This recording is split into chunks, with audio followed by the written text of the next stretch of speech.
Study IQ IAS, अब तैयारी हुई affordable. Hello everyone, welcome to study IQ। दोस्तों, मेरा नाम है अंकित चौधरी। दोस्तों, रिसेंटली इलाहाबाद हाई कोर्ट में एक पिटीशन फाइल की गई है। यह पिटीशन बीजेपी के एक लीडर ने फाइल की है और इस पिटीशन में क्लेम किया गया है कि नेता विपक्ष राहुल गांधी वो इंडियन सिटीजनशिप के साथ साथ ब्रिटिश सिटीजनशिप भी होल्ड करते हैं। अगर मैं संविधान की बात करता हूं तो हमारे कॉन्स्टिट्यूशन का आर्टिकल 9 डुअल सिटीजनशिप के ऊपर बैन लगाता है। आप एक समय में केवल भारत के ही नागरिक हो सकते हैं, आप किसी और देश की नागरिकता होल्ड नहीं कर सकते। और पिटीशन में यही आरोप लगाया गया है कि राहुल गांधी भारतीय नागरिक होने के साथ साथ ब्रिटेन के भी नागरिक हैं। और अगर ऐसा साबित हो गया तो राहुल गांधी की भारतीय नागरिकता चली जाएगी, और ना केवल नागरिकता चली जाएगी, वो पार्लियामेंट के मेंबर भी नहीं रह पाएंगे, क्योंकि आप मेंबर ऑफ पार्लियामेंट भी तभी बन सकते हैं जब आप भारत के नागरिक हो। कुछ ऐसी ही पिटीशन दिल्ली हाई कोर्ट में भी फाइल की गई है सुब्रमण्यम स्वामी जी की तरफ से। उन्होंने भी यही एलिगेशंस लगाए हैं कि राहुल गांधी भारतीय नागरिकता के साथ साथ ब्रिटेन की नागरिकता भी होल्ड करते हैं, जो अनकॉन्स्टिट्यूशनल है, असंवैधानिक है। क्योंकि constitution of India single citizenship का कॉन्सेप्ट क्रिएट करता है, जहां पर आप एक समय में केवल इंडियन सिटीजन हो सकते हैं, किसी और कंट्री के सिटीजन नहीं हो सकते। क्या है पूरा मामला? क्या अगर यह साबित हो गया कि राहुल गांधी ब्रिटेन के सिटीजन हैं तो उनकी भारतीय नागरिकता चली जाएगी? कॉन्स्टिट्यूशन में सिटीजनशिप से रिलेटेड क्या प्रोविजन किए गए हैं? कैसे किसी भारतीय नागरिक की नागरिकता छीनी जा सकती है? आज इस वीडियो में हम वो सारी बातें समझने वाले हैं। तो चलिए सबसे पहले यह समझ लेते हैं कि पिटीशन में क्या क्लेम किया गया है, क्या आरोप लगाया गया। तो इलाहाबाद हाई कोर्ट में पिटीशन फाइल की है विघ्नेश शिशिर। विघ्नेश शिशिर ये बीजेपी के एक नेता है और इन्होंने ये कहा है कि Rahul Gandhi dual citizenship hold कर रहे हैं। वो एक ही समय में भारत के नागरिक तो हैं ही, उसके साथ साथ ब्रिटिश सिटीजनशिप भी वो होल्ड करते हैं। इसके साथ साथ उन्होंने इस पिटीशन में यह भी कहा है कि एक सीबीआई प्रोब होनी चाहिए। इस बात की छानबीन करने का जो अधिकार है वो सीबीआई को दिया जाना चाहिए। सीबीआई के द्वारा एक इन्वेस्टिगेशन हो, एक छानबीन हो, जिसमें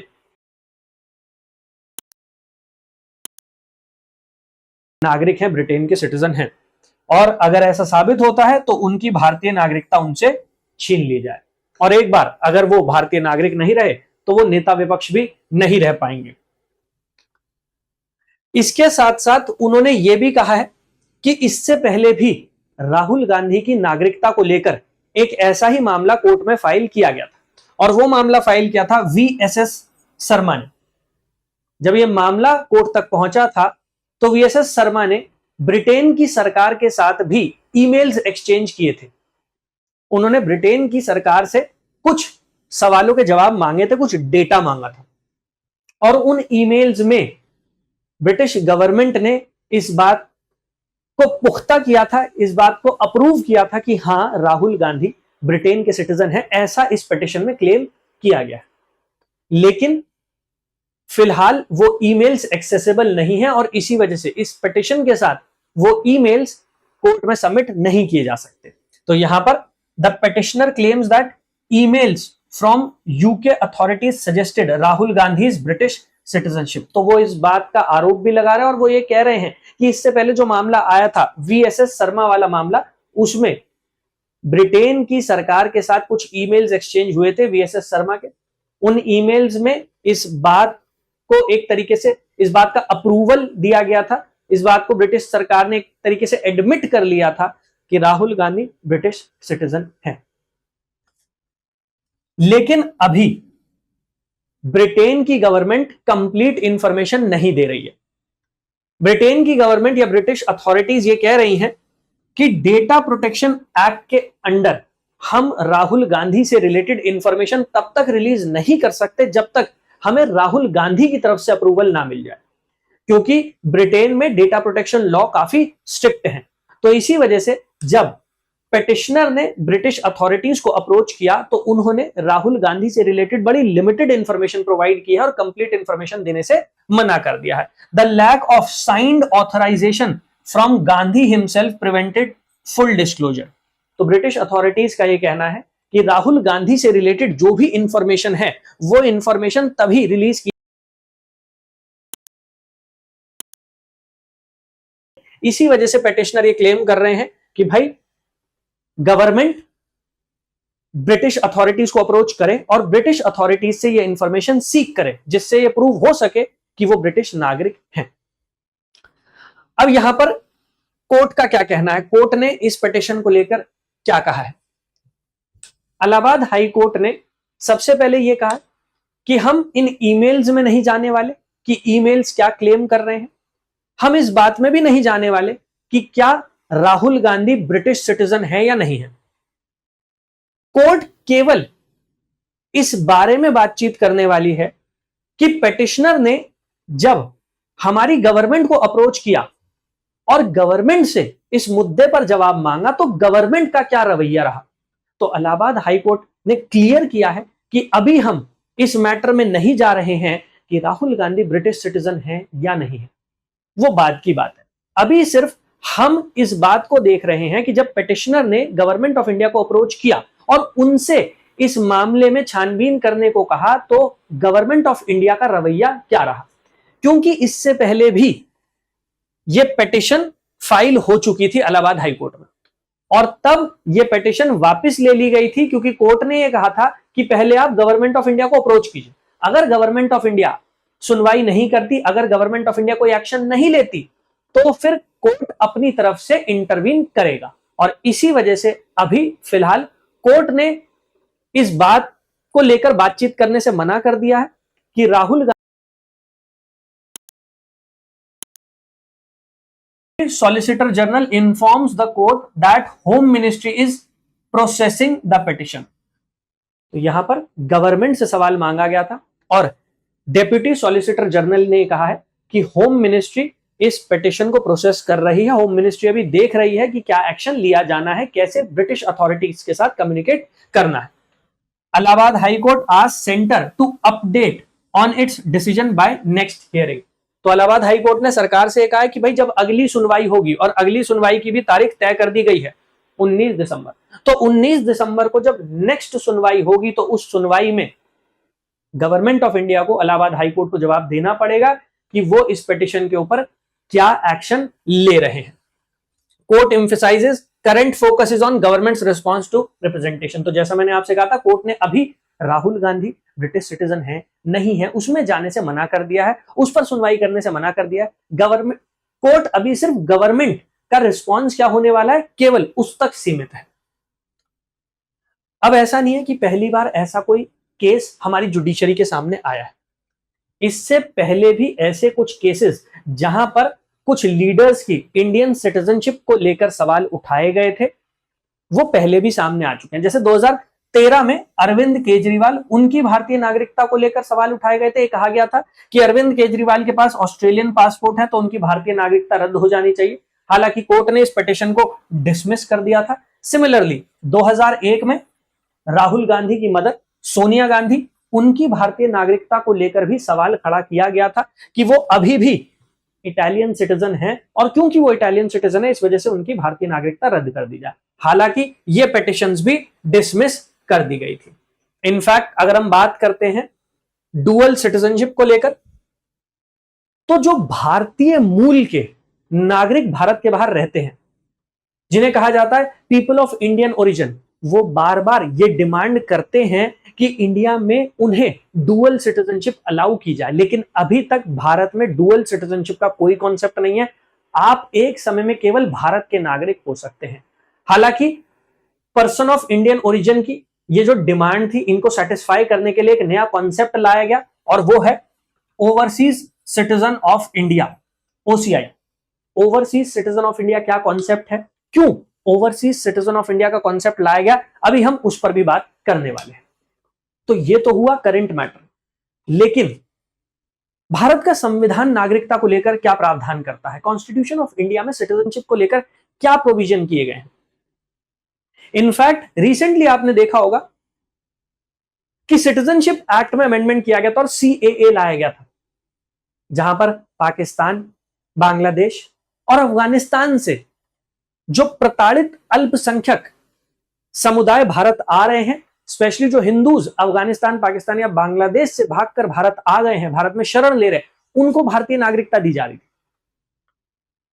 तो वो क्यों दी जा रही है और कैसे दी जा रही है, चलिए अब इस बात को समझ लेते हैं। तो सबसे पहले अगर मैं बात करता हूं नागरिकता को लेकर भारत के संविधान की, तो हमारे कॉन्स्टिट्यूशन में सिटीजनशिप को लेकर जो प्रोविजंस किए गए हैं वो किए गए हैं पार्ट 2 ऑफ द कॉन्स्टिट्यूशन में।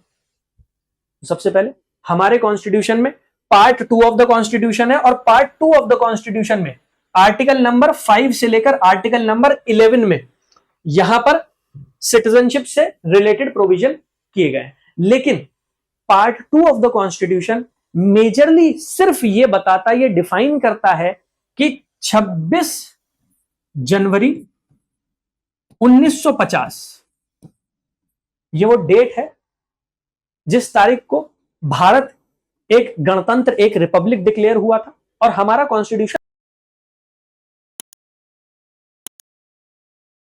रिपब्लिक डे है। जब से हमारा संविधान लागू होना शुरू हुआ उस तारीख को कौन कौन भारत का सिटीजन माना जाएगा, पार्ट 2 में केवल यह बताया गया। लेकिन एक बार संविधान लागू होना शुरू हो जाएगा, इसके बाद कैसे आपको भारत की नागरिकता मिल सकती है या फिर कैसे आपकी भारतीय नागरिकता आपसे छीनी जा सकती है, कॉन्स्टिट्यूशन में यह नहीं बताया गया। लेकिन article number 11 of the constitution, article 11 parliament को यह पावर जरूर दे देता है कि पार्लियामेंट लॉ बनाकर, कानून बनाकर सिटीजनशिप को रेगुलेट कर सकती है। रेगुलेशन से मतलब यह है कि 26 जनवरी 1950 के बाद भारत की नागरिकता आपको कैसे मिल सकती है या आपकी भारतीय नागरिकता आपसे कैसे वापस ली जा सकती है, उसके प्रोविजन पार्लियामेंट क्रिएट कर सकती है। तो पार्लियामेंट ने एक कानून बनाया 1955 में, जिसे कहा जाता है सिटीजनशिप एक्ट 1955। यह लॉ पार्लियामेंट ने बनाया है। ये वो बेसिक लॉ है जिसके थ्रू इंडिया में सिटीजनशिप को रेगुलेट किया जाता है। मतलब यह है कि आप कैसे भारत के नागरिक बन सकते हैं या कैसे आपकी भारतीय नागरिकता आपसे वापस ली जा सकती है, वो सब इस एक्ट में डिफाइन किया गया, इस एक्ट में बताया गया। इनफैक्ट जैसा मैं भी आपसे बात कर रहा था कि 2019 में इसी सिटीजनशिप एक्ट में अमेंडमेंट किया गया था, जिसे कहा गया CAA 2019, सिटीजनशिप अमेंडमेंट एक्ट 2019। और इसके थ्रू अफगानिस्तान, पाकिस्तान और बांग्लादेश, इन तीनों देशों से जो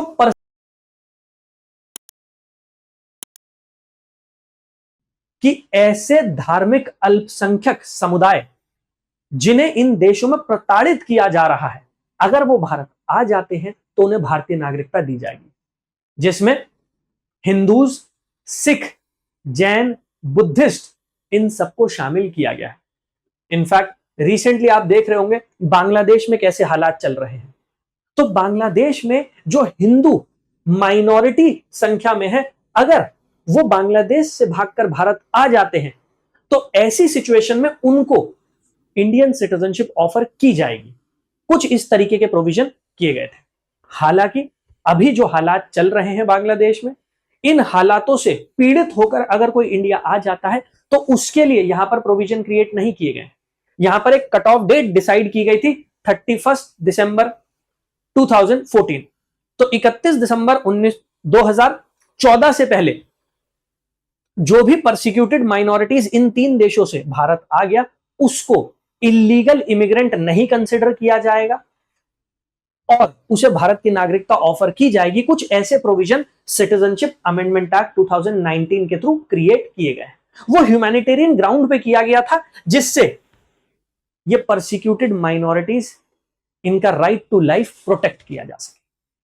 अब अगर हम बात करते हैं कॉन्स्टिट्यूशन के प्रोविजंस की, तो कॉन्स्टिट्यूशन में आर्टिकल नंबर 6 यह बताता है कि जब भारत और पाकिस्तान का विभाजन हुआ तो ऐसे कौन कौन से लोग जो पाकिस्तान को छोड़कर भारत आ गए, उन्हें भारत की नागरिकता प्रदान कर दी जाएगी। क्योंकि देखिए 1947 में जब इंडिया आजाद हुआ, उस समय सिर्फ भारत आजाद नहीं हुआ, लेकिन भारत का बंटवारा भी हुआ, इंडिया का पार्टीशन भी। और पार्टीशन की वजह से बहुत सारे लोग उन टेरिटरीज जो आज पाकिस्तान का हिस्सा हैं, वहां से इंडियन टेरिटरी में आ गए थे। तो इन लोगों को भी भारतीय नागरिकता देनी थी। तो इनमें से किन लोगों को भारतीय नागरिकता दी जाएगी वो बताया गया आर्टिकल 6 ऑफ द कॉन्स्टिट्यूशन। तो जब हम बात करते हैं आर्टिकल 6 की, तो यहां पर एक एलिजिबिलिटी क्राइटेरिया डिजाइन किया गया। वो क्या है? Article 6 addresses persons who migrated to India from Pakistan before 19 July 1948। तो वो लोग जो 19 जुलाई 1948 से पहले, इससे पहले पाकिस्तानी क्षेत्र से, पाकिस्तानी टेरिटरी से इंडिया में आ गए, उनको इंडियन सिटीजनशिप ऑफर की जाएगी, उनको भारत का नागरिक ही माना जाएगा। It grants citizenship to those who और ईदर ऑफ हुज पेरेंट्स और grand parents were born in India as defined in Government of India Act 1935।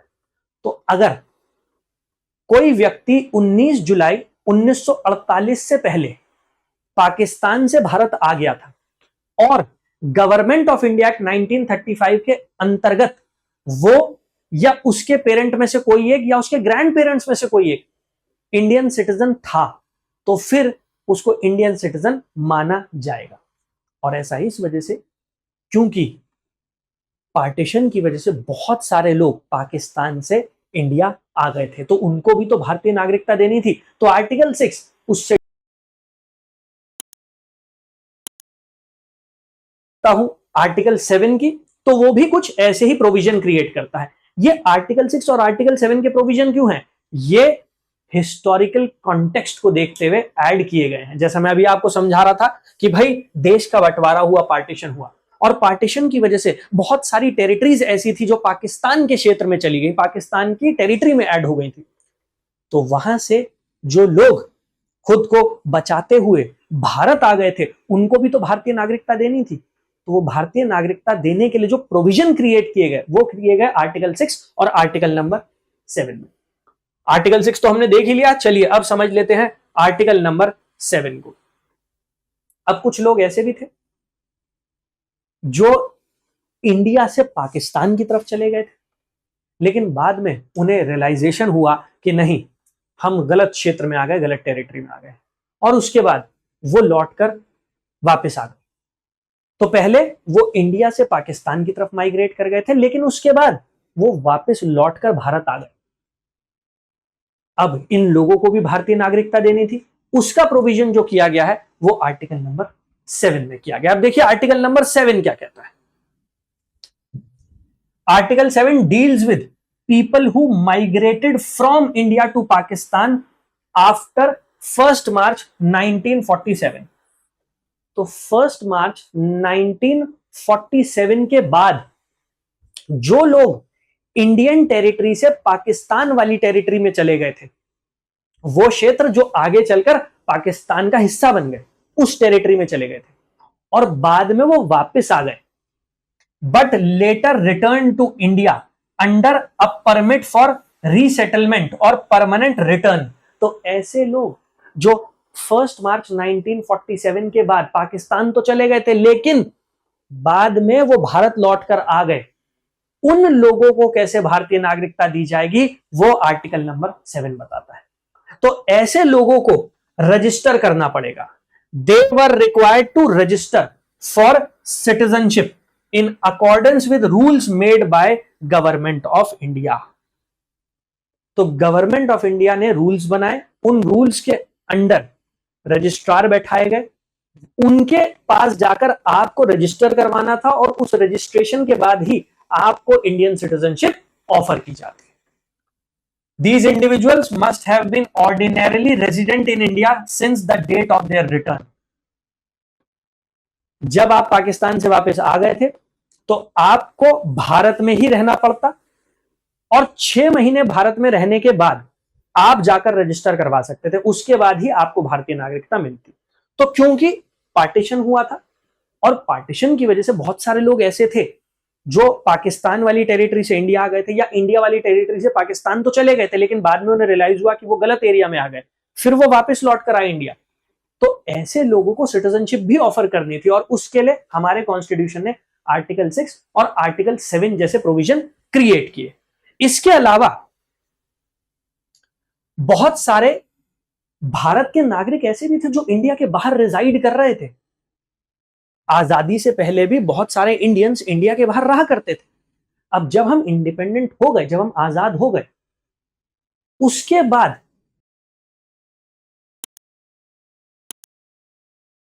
ये भी कॉन्स्टिट्यूशन ने प्रोविजन क्रिएट किया, और वो किया गया आर्टिकल 8 के अंदर। अब आर्टिकल 8 के अंदर यह प्रोविजन क्रिएट किया गया कि जो भी नागरिक जो गवर्नमेंट ऑफ इंडिया एक्ट 1935 के अंडर भारत का नागरिक हुआ करता था और वो अभी भी अपनी भारतीय नागरिकता जारी रखना चाहता है, वो अभी भी इंडियन सिटीजनशिप कंटिन्यू करना चाहता है, तो आपको इंडियन एम्बेसी में जाकर, इंडियन काउंसलेट्स में जाकर रजिस्टर करवाना पड़ेगा, और उस रजिस्ट्रेशन के बाद गवर्नमेंट ऑफ इंडिया आपकी इंडियन सिटीजनशिप परमानेंट कर देगी। Article 8 pertains to persons of Indian origin residing outside India. तो आप भारतीय मूल के व्यक्ति हैं। आजादी से पहले जो ब्रिटिश इंडिया हुआ करता था, आप उसके नागरिक थे, आप उसके सिटीजन थे।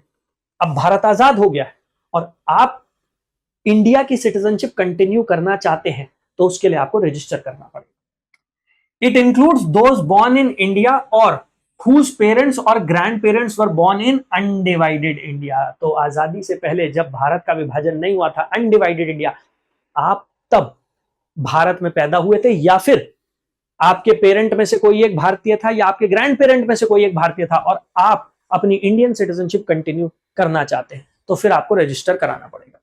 These individuals can register as Indian citizens with Indian diplomatic or consular representatives in the country where they are residing. तो अगर आप भारत की अपनी नागरिकता जारी रखना चाहते हैं, कंटिन्यू हो जाएगी। ठीक है। The registration must be done according to the laws made by Parliament of India.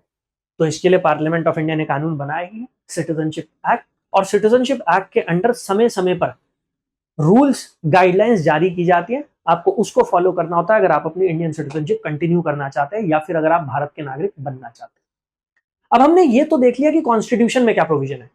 Article 9 ये कहता है कि आप एक समय पर केवल भारत के ही नागरिक हो सकते हैं, किसी और कंट्री के सिटीजन नहीं हो सकते।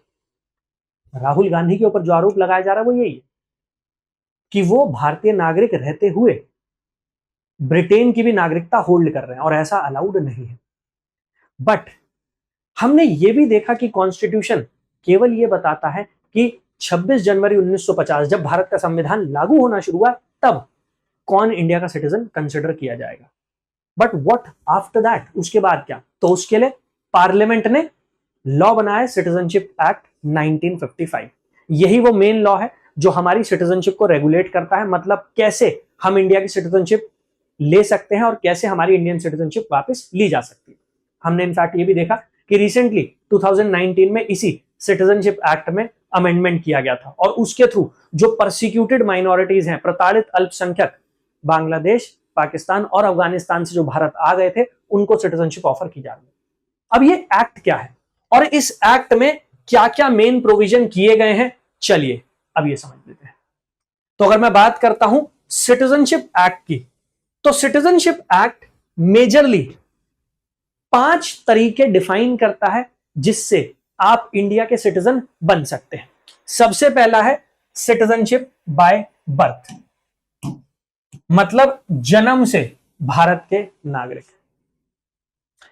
A person born in India is considered an Indian citizen if both parents are Indian citizen or if one parent is Indian citizen and the other is not an illegal immigrant। अब अगर हम बात करते हैं जन्म से भारत की नागरिकता की, सिटीजनशिप बाय बर्थ, तो अगर आप इंडिया में पैदा होते हैं और आपके दोनों पेरेंट इंडियन सिटीजन है, या फिर दोनों में से कोई एक इंडियन सिटीजन है और दूसरा इलीगल इमिग्रेंट नहीं है, तो फिर आपको सिटीजनशिप बाय बर्थ मिल जाती है। मतलब हम में से ज्यादातर लोग जो हैं we are citizen by birth, क्योंकि हम भारत में पैदा हुए हैं और हमारे माता पिता दोनों ही भारतीय नागरिक हैं। ये होता है सबसे पहला तरीका और सबसे मेजर तरीका जिससे आप इंडिया के सिटीजन बनते हैं। ज्यादातर भारतीय नागरिक इसी तरीके से भारत के नागरिक माने गए हैं। दूसरा तरीका सिटीजनशिप बाय डिसेंट। अब सिटीजनशिप बाय डिसेंट का मतलब क्या है? आप इंडिया के बाहर पैदा होते हैं, अब आपके दोनों पेरेंट, माता पिता या दोनों में से कोई एक भारत का नागरिक है और वो ये चाहता है कि उनका बच्चा भी भारत का नागरिक बने, तो वो क्या कर सकते हैं? वो जिस भी कंट्री में रहते हैं वहां पर इंडिया की एम्बेसी या इंडिया के काउंसुलेट में जाकर 1 साल के अंदर अंदर रजिस्ट्रेशन करा सकते हैं आपके बर्थ का और आपको इंडियन सिटीजनशिप दिला सकते हैं। अगर 1 साल के अंदर अंदर वो ये काम नहीं कर पाते तो फिर गवर्नमेंट ऑफ इंडिया से स्पेशल परमिशन लेनी पड़ती है और उसके बाद ये रजिस्ट्रेशन करवाया जा सकता है, तो आप भारत के नागरिक बन जाएंगे। So individual born outside India can acquire citizenship by descent if one or both parents are Indian citizen and not illegal immigrant। ठीक है, तो अगर आप इंडिया के बाहर भी पैदा होते हैं लेकिन आपके पेरेंट्स या दोनों में से कोई एक पेरेंट इंडियन सिटीजन है तो भी आपको इंडियन सिटीजनशिप मिल सकती है, लेकिन उसके लिए उस कंट्री में जहां पर आप पैदा हुए हैं वहां पर इंडियन का बर्थ और ये बताना पड़ेगा कि वो चाहते हैं कि आप इंडियन सिटीजन बने। इसके अलावा भी 3 और तरीके हैं जिस तरीके से भारत की नागरिकता मिल सकती है। अब अगर राहुल गांधी की भारतीय नागरिकता चली जाए तो क्या वो दोबारा से भारतीय नागरिक बन सकते हैं? बिल्कुल बन सकते हैं। कैसे? Bye registration. कोई भारतीय मूल का व्यक्ति, पर्सन ऑफ इंडियन ओरिजिन, अगर वो पहले भारत का नागरिक था या पहले भारत का नागरिक नहीं भी था लेकिन उसके फोर फादर्स में से कोई भारत का नागरिक था, या फिर कोई ऐसा इमिग्रेंट, कोई ऐसा प्रवासी जिसकी शादी एक भारतीय नागरिक से हो गई है, इन लोगों को भारत की नागरिकता मिल सकती है और वो मिलती है bye registration. Individuals of Indian origin who have resided in India for 7 years or have been married to an Indian citizen can apply for citizenship through registration। तो अगर आप पर्सन ऑफ इंडियन ओरिजिन है या पहले कभी आप भारत के नागरिक थे और आपने भारतीय नागरिकता छोड़ दी थी, या फिर आप किसी भारतीय नागरिक के साथ शादी करते हैं और उसके बाद लगभग 7 साल भारत में रिजाइड कर रहे हैं, उसके बाद आप रजिस्टर करवा सकते हैं और रजिस्ट्रेशन के थ्रू आप भारत के नागरिक बन सकते हैं, सिटीजन बन सकते हैं। इसके साथ साथ कभी कभी ऐसा भी होता है कि विदेशी भारत आते हैं, ना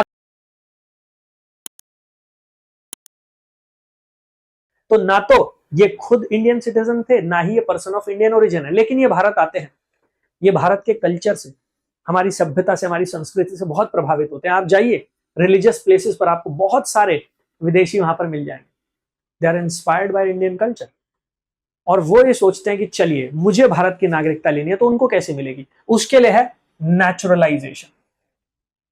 तो नेचुरलाइजेशन का तरीका जो अपनाया जाता है वो ऐसे लोगों के लिए अपनाया जाता है जो ना तो खुद कभी भारत के नागरिक थे, ना ही उनके फोरफादर्स उनमें से कोई इंडियन सिटीजन था। तो ना तो ये इंडियन सिटीजन थे, ना ही ये पर्सन ऑफ इंडियन ओरिजिन है, ये विदेशी है और ये भारत के नागरिक बनना चाहते हैं, तो नेचुरलाइजेशन के थ्रू बन सकते हैं। Central government may grant citizenship through naturalisation if the applicant meets the qualification outlined in 3rd schedule of citizenship act. तो सिटीजनशिप एक्ट के 3rd शेड्यूल में कुछ क्राइटेरियाज डिफाइन किए गए हैं, जिन क्राइटेरियाज को सेटिस्फाई करके आप नेचुरलाइजेशन के थ्रू इंडिया के सिटीजन बन सकते हैं। और फाइनल तरीका है इनकॉर्पोरेशन ऑफ टेरिटरी। भारत एक संप्रभु राष्ट्र है, India is a sovereign nation, and being a sovereign country, a sovereign nation, India को अलाउड है कि इंडिया किसी और देश की किसी टेरिटरी को अपने में मिला सकता है। हाँ, ये जबरदस्ती नहीं होगा, ये इंटरनेशनल लॉज के अकॉर्डिंग होगा। जैसे कुछ साल पहले अगर आपको याद हो, इंडिया और बांग्लादेश का बाउंड्री डिस्प्यूट चला करता था। उस बाउंड्री डिस्प्यूट को रिजॉल्व करने के लिए एक लैंड बाउंड्री एग्रीमेंट साइन हुआ था, और उस लैंड बाउंड्री एग्रीमेंट के अंडर कॉन्स्टिट्यूशन ऑफ इंडिया में अमेंडमेंट भी किया गया था। इस लैंड बाउंड्री एग्रीमेंट में इंडिया ने बांग्लादेश की टेरिटरी का कुछ हिस्सा इंडिया में मर्ज कर लिया था। ये मर्जर क्यों हो पाया? ये इसलिए हो पाया क्योंकि इंटरनेशनल लॉज अलाउ करते थे और इंडिया एक सोवरेन कंट्री है जिसको अलाउड है कि वो या तो अपनी टेरिटरी का कोई हिस्सा किसी और देश को सौंप सकता है, या फिर उसकी टेरिटरी का कोई हिस्सा इंटरनेशनल कन्वेंशंस के अकॉर्डिंग इंडिया में मर्ज कर सकता है। अब अगर आपने इंडिया की टेरिटरी में कोई ऐसा हिस्सा मर्ज कर लिया जो पहले इंडिया का हिस्सा नहीं था, तो उस टेरिटरी में रहने वाले कौन कौन से ऐसे व्यक्ति होंगे जिन्हें भारत की नागरिकता दी जाएगी और कब से दी जाएगी, वो बताएगी भारत की सरकार। इसको कहा जाता है incorporation of territory. Incorporation of territory जब होता है तो फिर गवर्नमेंट ऑफ इंडिया एक नोटिफिकेशन जारी करती है, और उस नोटिफिकेशन के थ्रू गवर्नमेंट ऑफ इंडिया बताती है कि उस टेरिटरी में रहने वाला कौन कौन व्यक्ति किस डेट से इंडिया का सिटीजन कंसिडर किया जाए। ये हो गए वो 5 तरीके जिन तरीकों से आप भारतीय नागरिकता ले सकते हैं, एक्वायर कर सकते हैं। लेकिन यहां पर मामला भारत की नागरिकता के एक्विजिशन का नहीं है, मामला है भारत की नागरिकता छुड़वाने का। मामला है कि राहुल गांधी, और ये मैं नहीं कह रहा हूं, पहले तो मैं क्लियर कर दूं, ये पिटीशन फाइल की गई है। कई बार क्या होता है, कुछ लोग थोड़ी सी बात सुनते हैं और उसके बाद नीचे कमेंट कर देते हैं। देखिए, ये पिटीशन फाइल की गई है इलाहाबाद हाईकोर्ट में, जिस पिटीशन में ये आरोप लगाया। तो मामला है कि राहुल गांधी एक समय पर भारत के भी नागरिक और ब्रिटिश नागरिक भी है, जो अलाउड नहीं है आर्टिकल 9 ऑफ द कॉन्स्टिट्यूशन उसके अंदर।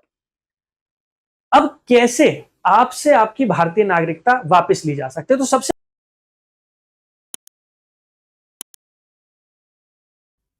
रेनंसिएशन। रेनंसिएशन का मतलब होता है कि वॉलेंट्री आप अपनी सिटीजनशिप छोड़ रहे हैं, वॉलेंट्री प्रोसेस। इस वॉलेंट्री प्रोसेस को कहा जाता है रेनंसिएशन। इसके लिए आपको क्या करना पड़ता है? इसके लिए आपको एक गवर्नमेंट ऑफ इंडिया को एक लेटर लिखना है, जहां पर आप ये डिक्लेयर करते हैं कि भाई मैं अपनी इंडियन सिटीजनशिप छोड़ना चाहता हूं। An Indian citizen can renounce their citizenship by making a declaration as per citizenship rules 2009। तो यहां पर आप खुद गवर्नमेंट ऑफ इंडिया को एक लेटर लिखेंगे, वहां पर आप अपनी इंडियन सिटीजनशिप रेनाउंस कर रहे हैं ऐसा आप डिक्लेयर करेंगे। जैसे ही ये डिक्लेरेशन गवर्नमेंट रजिस्टर कर लेगी, आपकी इंडियन सिटीजनशिप चली जाएगी। ज्यादातर जो भारतीय नागरिक अपनी सिटीजनशिप छोड़ते हैं वो इसी तरीके से होता है। इनफैक्ट अगर मैं आपको एक आंकड़ा दूं, अगर मैं आपको एक डेटा दूं, तो आप देखिएगा यहां पर, according to government data, over 16 lakh Indians have renounced their citizenship since 2011। 2011 के बाद 16 लाख भारतीय नागरिक अपनी इंडियन सिटीजनशिप रेनाउंस कर चुके हैं, छोड़ चुके हैं अपनी नागरिकता। With 2,25,620 people doing so in 2023 alone. 2.25 lakh भारतीयों ने अपनी भारतीय नागरिकता त्याग दी थी, रेनाउंस कर दी थी 2023, दैट इज लास्ट ईयर। तो आप देख सकते हैं कितने बड़े लेवल पर, मास लेवल पर इंडियन सिटीजनशिप छोड़ी गई है पिछले कुछ समय में। अब अगर आप अपनी इंडियन सिटीजनशिप रेनाउंस कर देते हैं, आप वॉलेंटरली अपनी इच्छा से अपनी भारतीय नागरिकता का त्याग कर देते हैं, छोड़ देते हैं, तो आपके माइनर चिल्ड्रन वो हैं जो अभी 18 साल के नहीं है, उनकी भी इंडियन सिटीजनशिप चली जाती है। लेकिन हाँ, एक बार वो मेजर हो जाएंगे, मतलब वो 18 साल के हो जाएंगे, उसके बाद वो चाहें तो अपनी इंडियन सिटीजनशिप कंटिन्यू कर सकते हैं।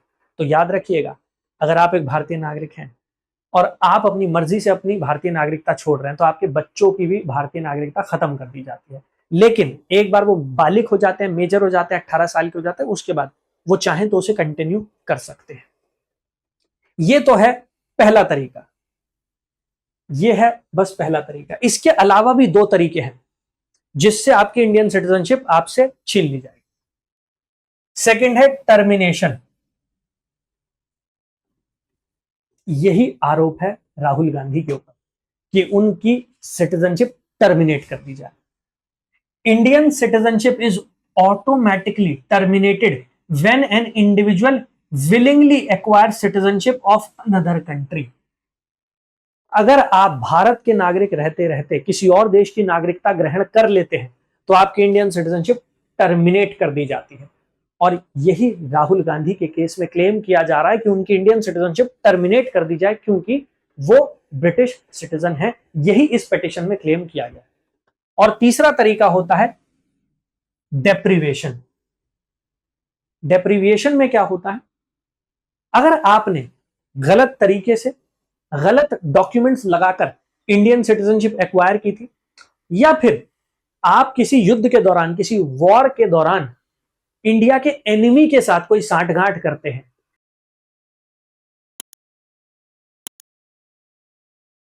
उनके साथ विश्वासघात करते हैं, तो ऐसी कुछ सिचुएशन में आपकी सिटीजनशिप चली जाएगी by deprivation. So the central government can compulsorily terminate citizenship under certain conditions. This applies to citizens by naturalization, registration, domicile or residence who have obtained citizenship through fraud, shown disloyalty to constitution or engaged in unlawful communication with enemy during war। तो अगर इसमें से कुछ भी prove हो जाता है तो आपकी इंडियन सिटीजनशिप टर्मिनेट कर दी जाएगी, खत्म कर दी जाएगी। तो ये 3 तरीके होते हैं जिन तरीकों से आपकी इंडियन सिटीजनशिप आपसे वापस ली जा सकती है। और सबसे ज्यादा वॉलेंट्री इंडियन सिटीजनशिप छोड़ी जा रही है। हमने देखा 2011 के बाद 15 लाख से ज्यादा लोग अपनी भारतीय नागरिकता अभी तक छोड़ चुके हैं। That is voluntarily giving up your Indian citizenship. अब बात कर लेते हैं ओसीआई। अभी हमने बात की थी ओवरसीज सिटीजन ऑफ इंडिया। क्या है ये ओसीआई? देखिए, जो भारतीय मूल के लोग हैं, मतलब हो सकता है पहले कभी ये इंडियन सिटीजन रहे थे, या इनके फोरफादर्स, पेरेंट में से कोई एक, ग्रैंड पेरेंट्स में से कोई एक इंडियन सिटीजन रहा था, लेकिन अब ये इंडियन सिटीजन नहीं, लेकिन ये इंडिया आना चाहते हैं, भारत में रहना चाहते हैं, काम करना चाहते हैं, कोई रिसर्च कैरी आउट करना चाहते हैं, तो उसके लिए इन्होंने गवर्नमेंट से स्पेशल सैंक्शन, स्पेशल परमिशन मांगी कि भाई आप हमें,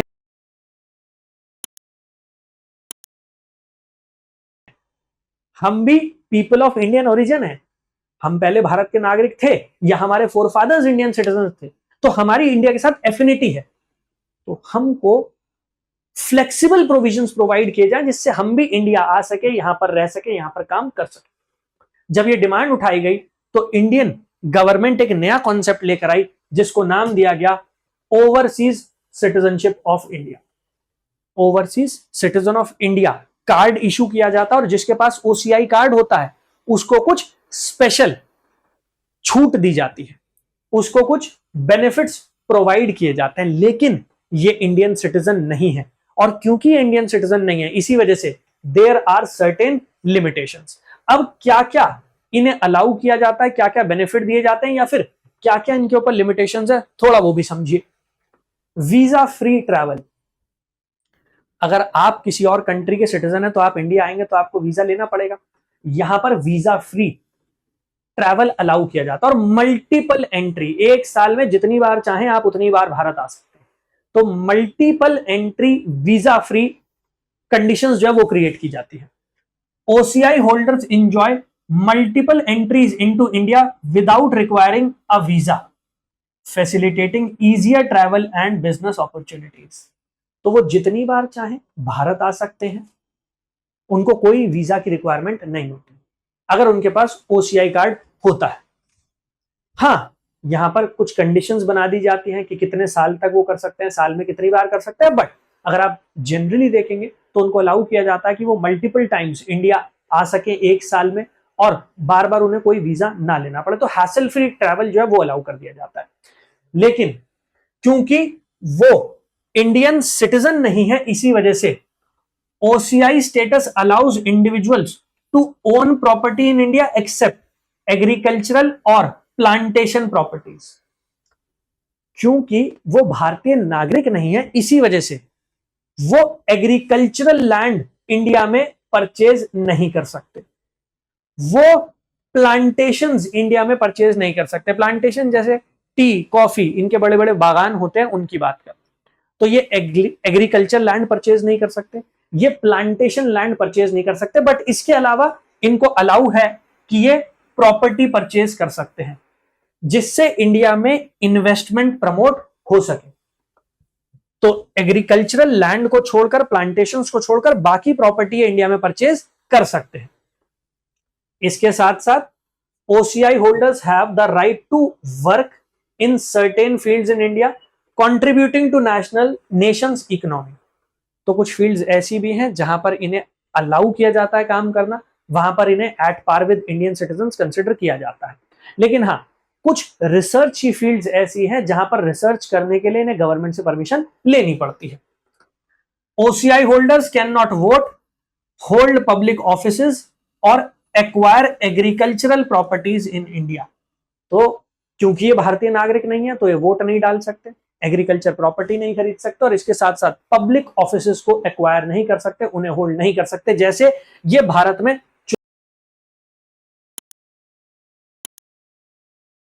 सकते, उसके ऊपर इनके ऊपर बार लगाया जाता है। और हाँ, ऐसा बिल्कुल नहीं है कि अगर आप एक बार ओवरसीज सिटीजन ऑफ इंडिया बन गए, मतलब आपको गवर्नमेंट ऑफ इंडिया की तरफ से रजिस्टर कर लिया गया और overseas citizen of India card issue कर दिया गया, तो ऐसा बिल्कुल नहीं है कि वो टर्मिनेट नहीं किया जा सकता। अगर आपने फर्जी तरीके से फ्रॉडुलेंट एक्यूजिशन, अगर आपने फर्जी तरीके से गलत डॉक्यूमेंट्स लगाकर गलत तरीके से गवर्नमेंट को डिसीव करके ये कार्ड इशू करवा लिया था, तो फिर उसको खत्म कर दिया जाएगा। सेंट्रल गवर्नमेंट में cancel OCI registration if it was obtained through fraudulent means. इसके साथ साथ अगर आप भारत के संविधान के साथ धोखाधड़ी करते हैं तो भी आपका OCI कार्ड कैंसिल कर दिया जाएगा। सिमिलरली, अगर आप युद्ध के दौरान हमारे शत्रु के साथ, हमारी एनिमी कंट्री के साथ साठगांठ करते हैं, उसकी मदद करते हैं, उसके साथ इलीगल तरीके से कम्युनिकेट करते हैं, तो भी आपका OCI कार्ड कैंसिल कर दिया जाएगा, क्योंकि यहां पर आप इंडिया के अगेंस्ट जाकर काम कर रहे हैं।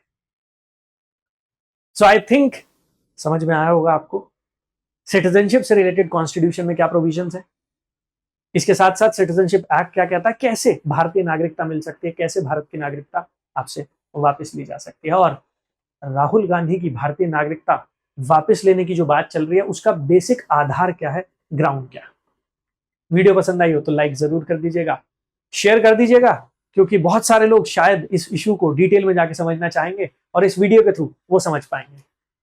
चलिए दोबारा मिलेंगे ऐसी एक इंफॉर्मेटिव वीडियो के साथ। लेकिन हाँ, अगर आप एक यूपीएससी एस्पिरेंट है और आप अपनी यूपीएससी की तैयारी को और मजबूत करना चाहते हैं, तो मैं यहां पर आपको एक टेलीग्राम चैनल बता देता हूं, जिस टेलीग्राम चैनल पर आप जुड़ सकते हैं और अपनी प्रिपरेशन को, अपनी तैयारी को और मजबूत बना सकते हैं। टेलीग्राम चैनल है mains answer writing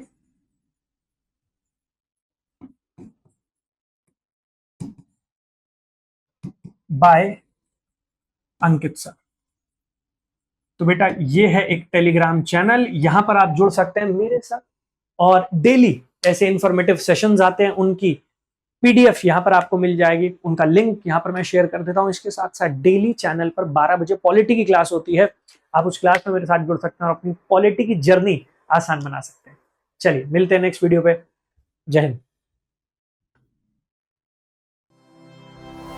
study IQ IAS, अब तैयारी हुई अफोर्डेबल।